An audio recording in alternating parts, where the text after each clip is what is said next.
Kriminálne spisy opisujú násilné a sexuálne scény, preto nie sú vhodné pre poslucháčov mladších ako 18 rokov ani pre citlivé povahy.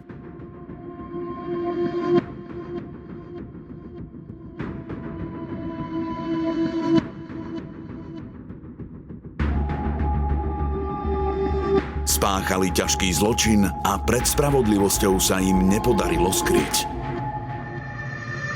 Na ich prípadoch pracovali len tí najlepší vyšetrovatelia. Každý z nich má v policajnom archíve svoj spis.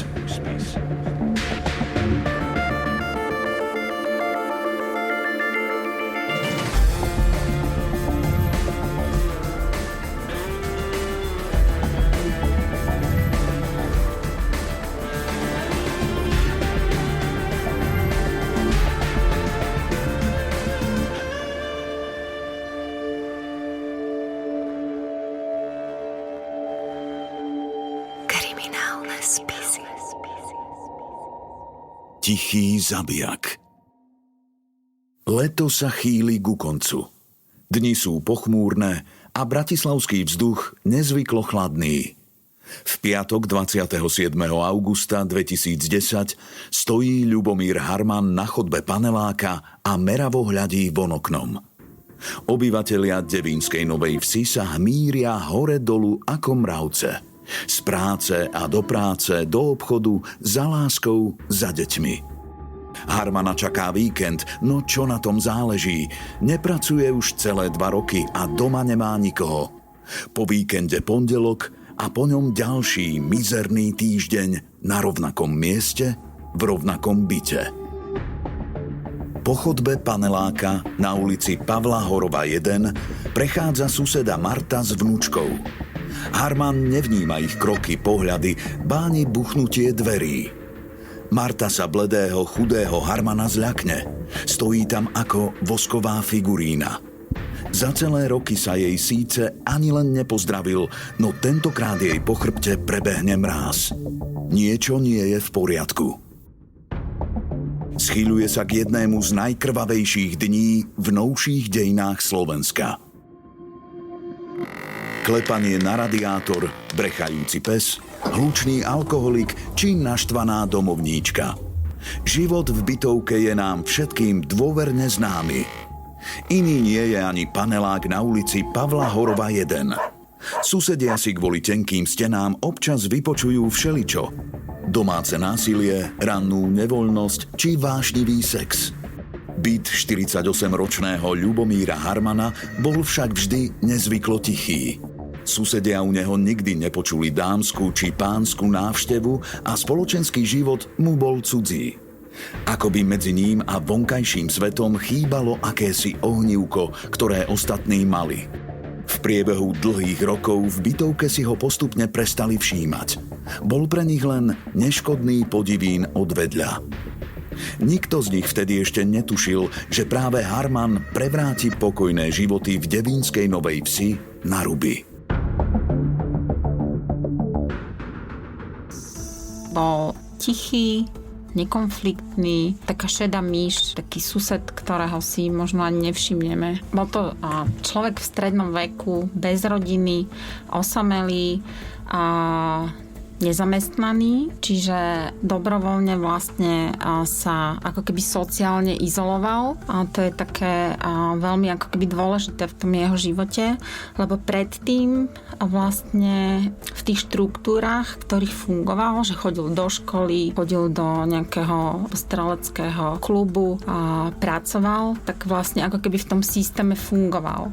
Ale potom zrazu bez vlastne akéhokoľvek dôvodu dal výpoveď a zostal vlastne ako keby sám, úplne sám, izoloval sa. A nie je to jedno, že či je človek sám a funguje ako keby v nejakom fungujúcom systéme, ale keď sa vlastne dobrovoľne z neho izoluje, tak vlastne sa stáva, že sa uzatvára a tam si nemusíme všimnúť, že sa uzatvára ako keby do takého svojho nejakého vnútorného sveta, do nejakého svojho vlastne nereálneho vnútorného života. človek je tvor spoločenský, čiže pri najmenšom je to čudné. Neznamená to, že každý osamelý človek je potenciálne nejaké vraždiace monštrum, ale je čudné, že človek, ktorý je zdravý, nemá rodinu, nemá priateľov, nemá vlastne ako keby žiadne záujmy a ešte aj podá výpoveď bez dôvodu. Každý zo susedov skrýva za zatvorenými dverami čosi iné. U niekoho sú to len špinavé ponožky alebo nezaplatené účty. U niekoho čosi o mnoho horšie.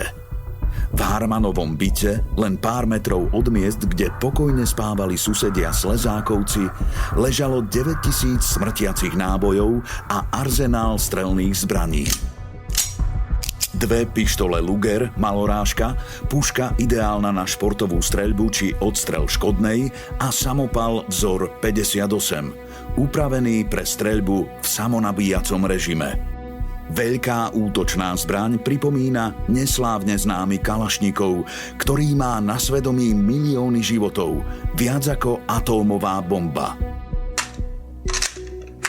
Hrozivú silu samopalu vzor 58 pocítili aj väzni pri vzbure v Leopoldove.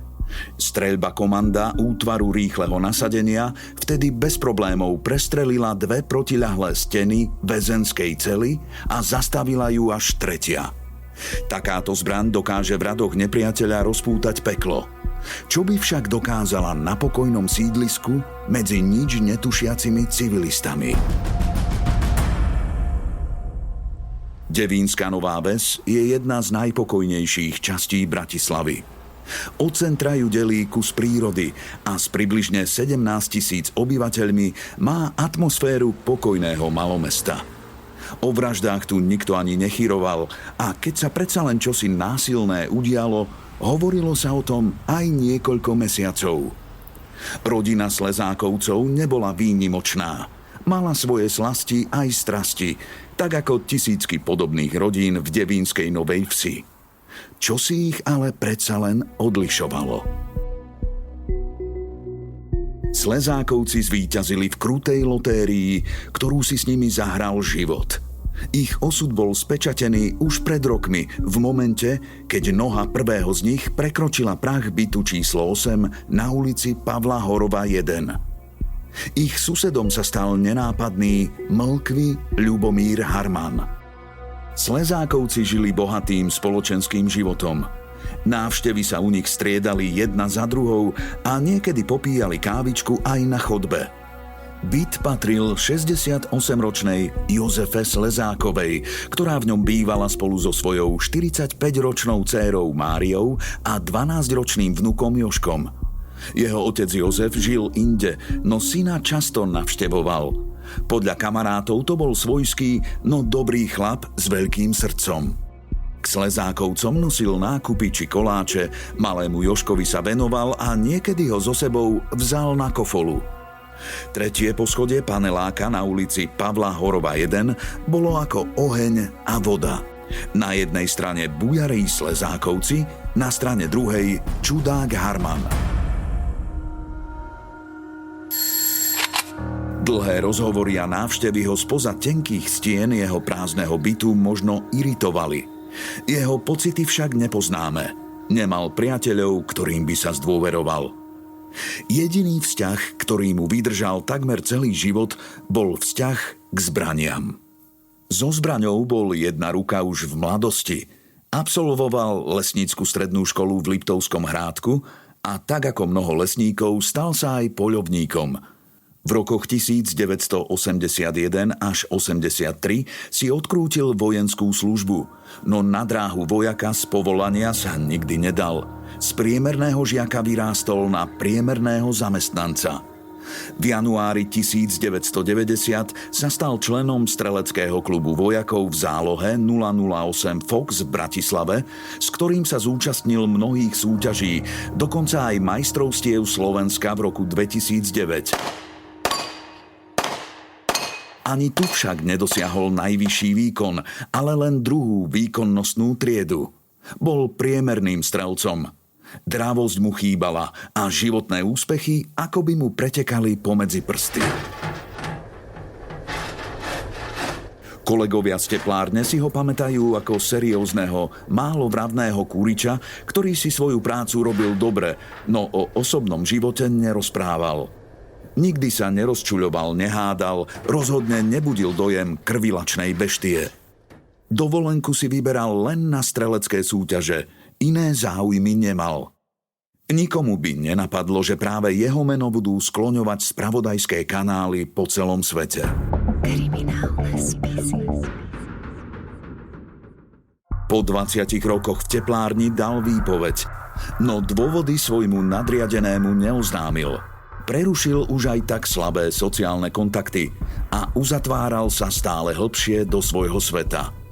Hoci žil asketicky, dávka v hmotnej núdzi 118 eur mesačne na mnohé nevystačila. V roku 2010 sa Harman zúčastnil už len jednej súťaže a veľmi výrazne obmedzil aj tréningy. Z jeho života tak postupne vymizli aj posledné putá s okolitou realitou. Práca, pravidelný režim, záujmy, priatelia. Všetko to, čo drží ľudí nohami pevne na zemi, v jeho živote chýbalo. Okolitý svet akoby ním nedokázal nijako pohnúť. Harman však dokázal pohnúť ním. V auguste 2010 bol už celé 2 roky nezamestnaný. Ako trávil dlhé osamelé dni v malom byte, nevedno. Jedno je však isté. Na sklonku leta z neho vyšiel so zbraňou v ruke.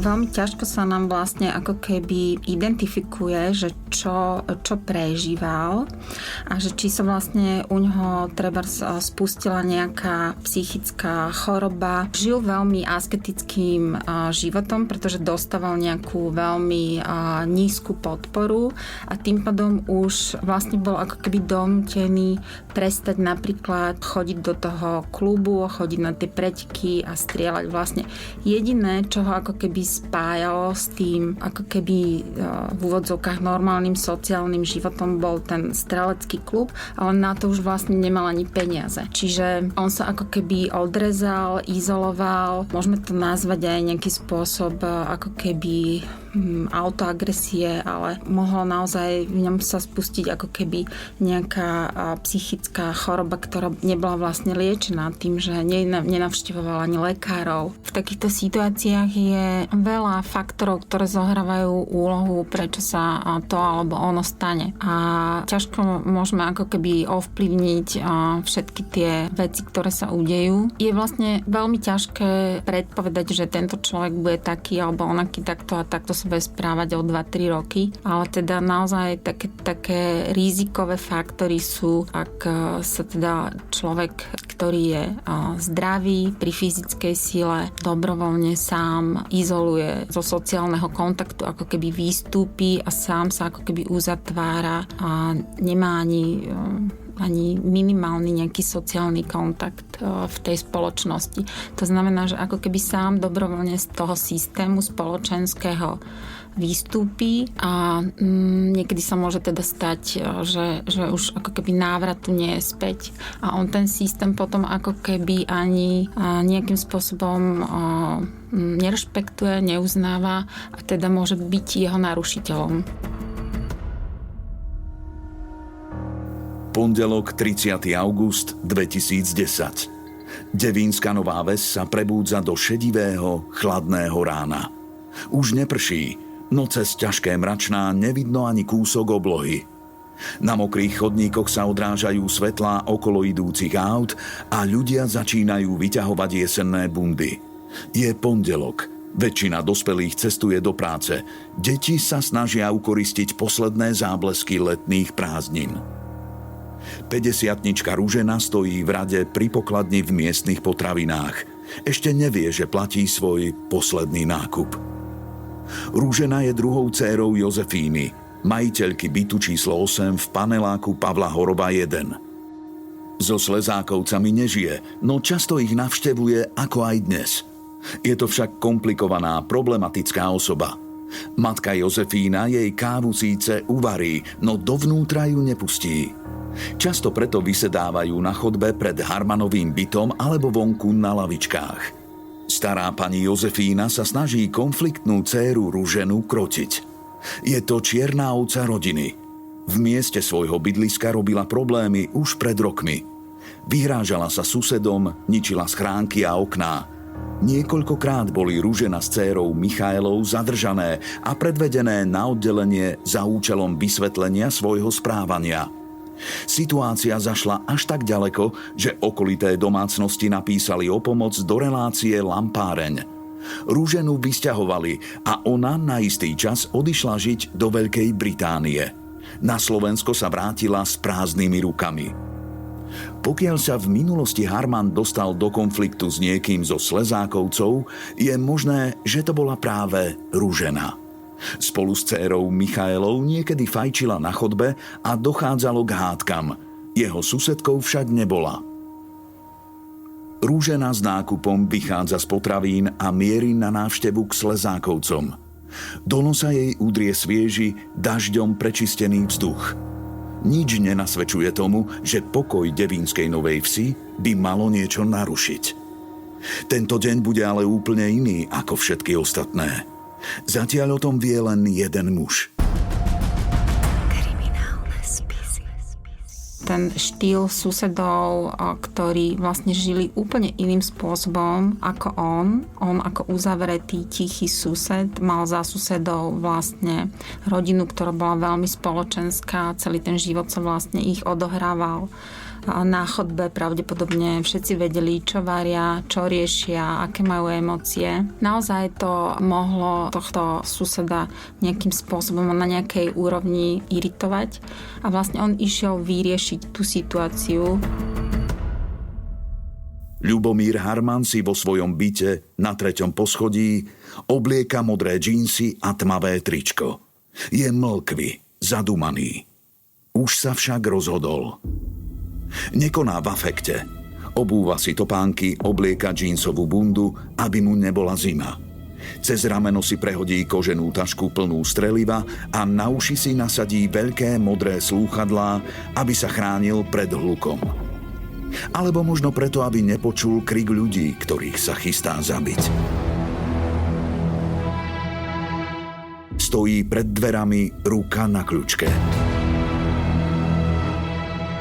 V dlani cíti chlad útočnej pušky vzor 58.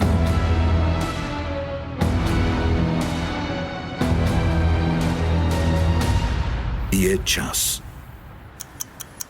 9 hodín 30 minút. Pred bytovkou postáva dôchodca Vincent. Všimol si robotníkov, ktorí na budove menia okná. Pôvodné kúsky sú stále dosť kvalitné a jemu by sa hodili. Chce preto robotníkov počkať a poprosiť ich, aby mu okná priviezli. K vchodu prichádza Jozef, otec 12-ročného Jožka. Keď uvidí kamaráta Vincenta, zapáli si cigaretku a niekoľko minút mu robí spoločnosť. Až potom zazvoní k Slezákovcom do bytu číslo 8, aby mu otvorili. Po zuby ozbrojený Ľubomír Harman medzitým vychádza na chodbu, kde stretne Ruženu. Neváha, dvakrát vystrelí. Guľky minú cieľ, zavrtajú sa do steny. Vydesenej Ružene sa podarí uniknúť do bytu matky Jozefíny. Zároveň tak otvára cestu aj nebezpečnému Votrelcovi.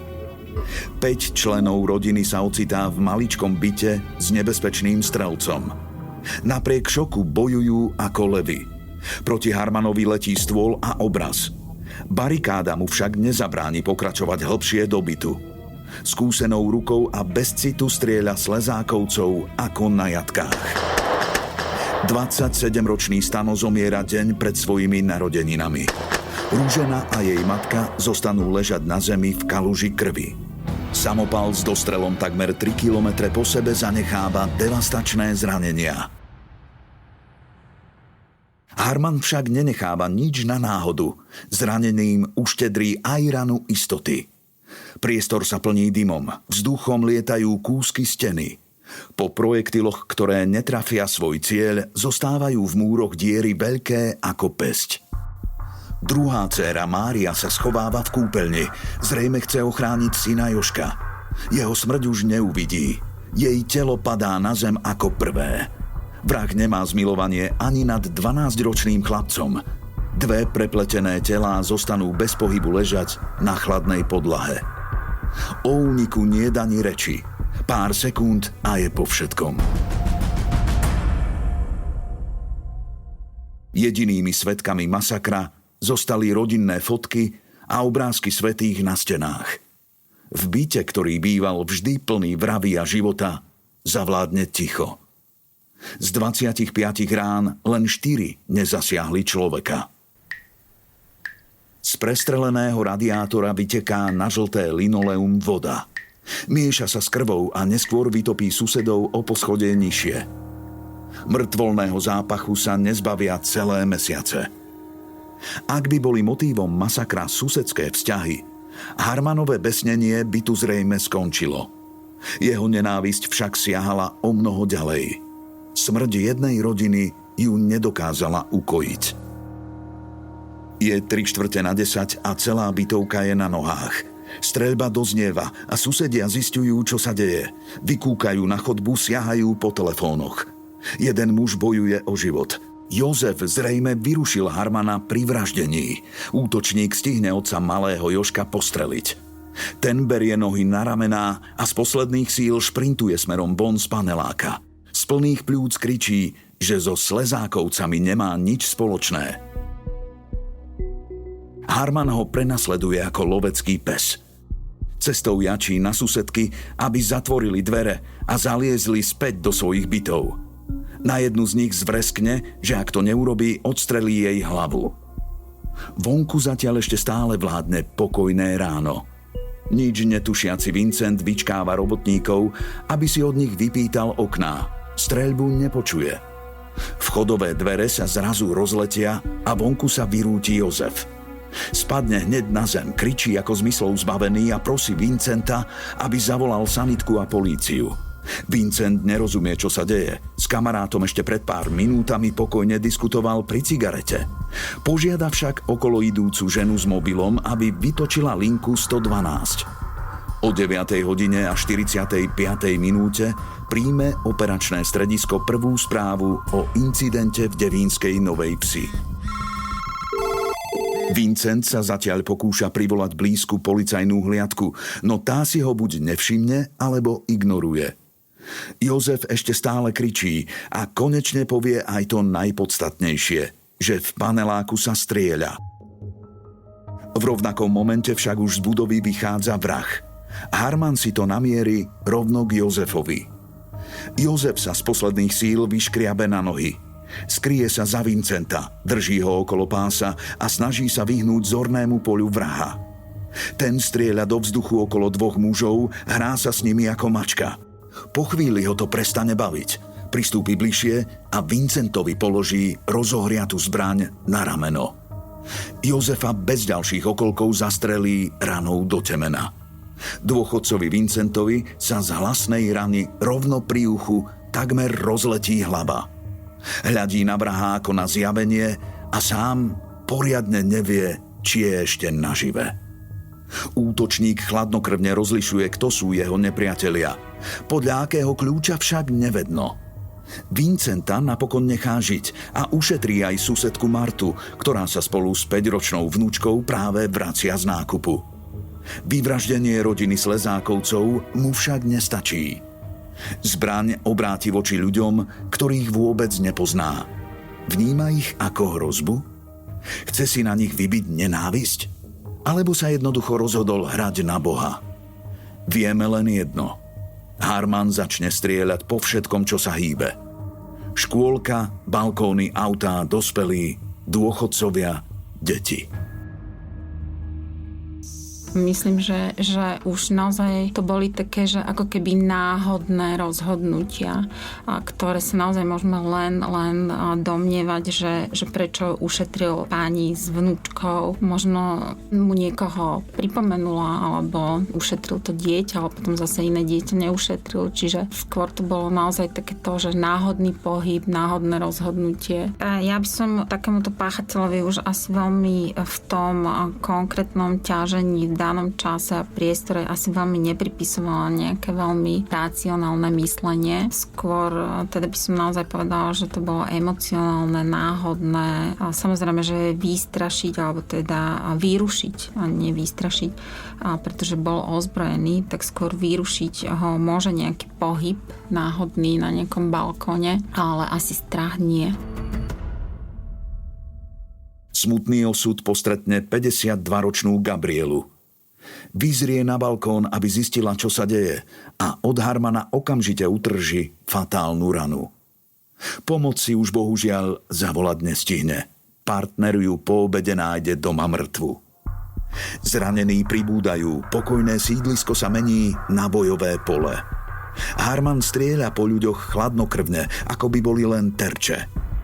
Opakovane kontroluje zbraň, aby sa mu neprehriala. Mnohí obyvatelia nerozumejú, čo sa deje, alebo nevedia, ako majú reagovať. Kráčajú do obchodu či na zastávku, idú vyniesť smeti, myslia si, že počujú len petardy.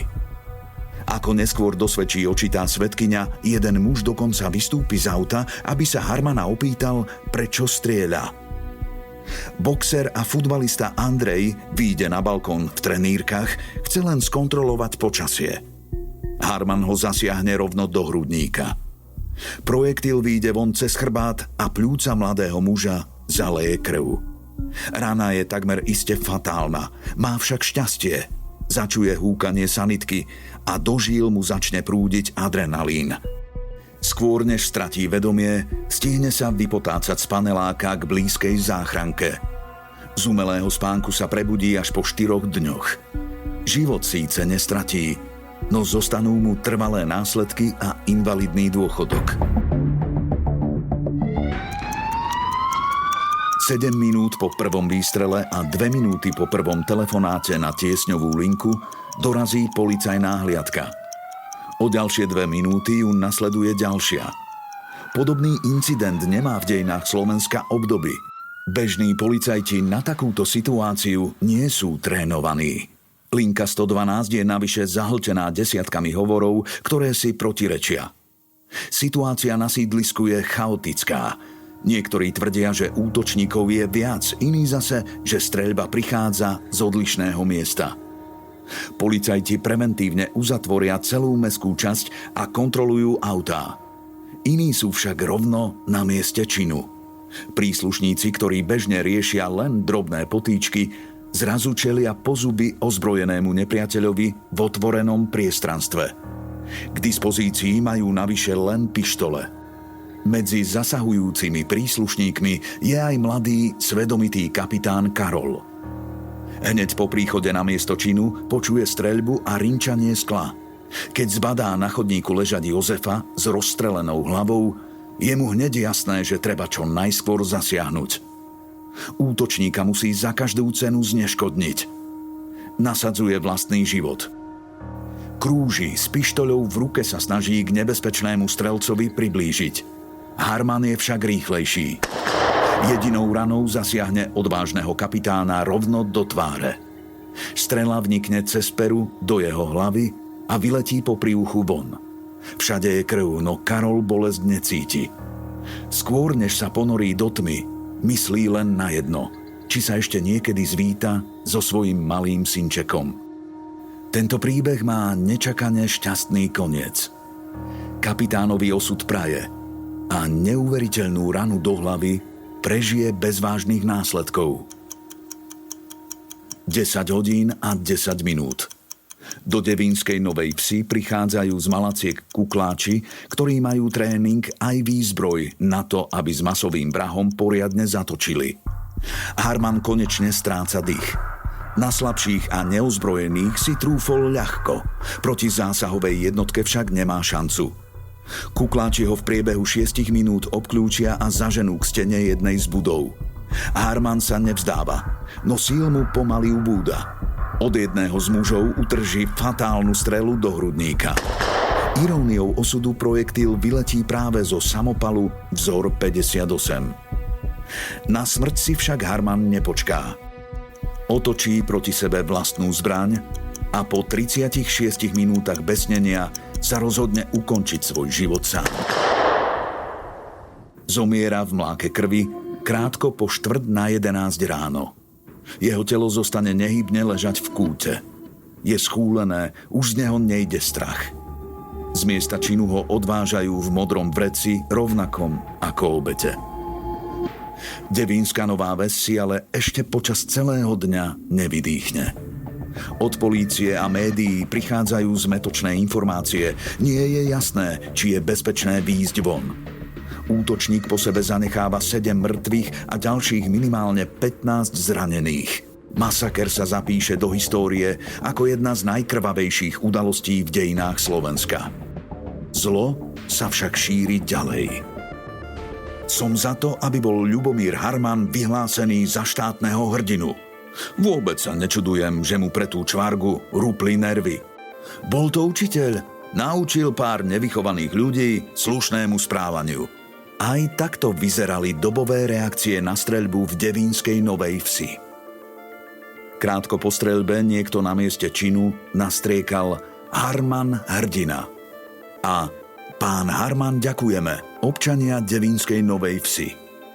Prvé správy o masakri mylne informovali, že Harman vyvraždil rómsku rodinu. To však nie je pravda. Jediným Rómom spomedzi všetkých obetí bol len Jozef a nezaslúžil si zomrieť o nič viac ako ostatní. Slovenskom sa však prehnala vlna rasizmu a obviňovania obetí. Niektoré médiá vykreslili Harmana ako bezmocného chudáka, ktorého susedia šikanovali a jemu jednoducho len praskli nervy. Veľká časť verejnosti tomuto názoru drukovala. Medzi extrémistami sa z vraha stal hrdina. Počas párty v bare Bonano, na ktorej boli sudcovia z Najvyššieho súdu aj námestník generálnej prokuratúry, mal jeden z hostí, významný právnik, na ušiach modré slúchadlá a v rukách model samopalu, aby pripomínal Ľubomíra Harmana. Žarty na tému tragického dňa neboli sveté bežným ľuďom, politikom ani sudcom. Streľba v devínskej Novej Vsi mala aj legislatívnu dohru. Ministerstvo vnútra predložilo návrh, vďaka ktorému sa dnes držitelia zbraní musia pravidelne podrobovať psychologickým testom. Bežní policajti, ktorí mali v minulosti k dispozícii len pištole, dostali do rúk útočné pušky.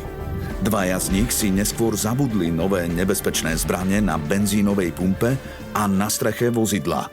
Taká ozbrojená policajná jednotka je fajn, ak samozrejme prejdú všetci psychotestami, čo je dnes už ako keby normálny štandard, ale ďalšia vec je použitie vlastne samotných tých zbraní v akcii.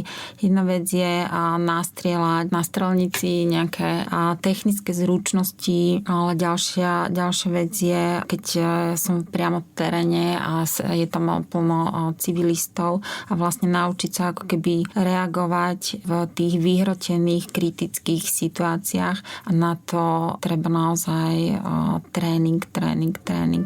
Na jednej strane necvičený policajt, ozbrojený, môže pôsobiť komicky, zároveň ale to vzbudzuje veľkú nedôveru vlastne tej spoločnosti, čiže tam sa potom vlastne ani tie obete nevedia spoľahnúť ako keby ani v tých konkrétnych situáciách, ani v ďalších budúcich. Čiže naozaj toto je ako keby veľmi veľká slabina nášho systému. Ten systém je funkčný, pokiaľ sa dodržiava.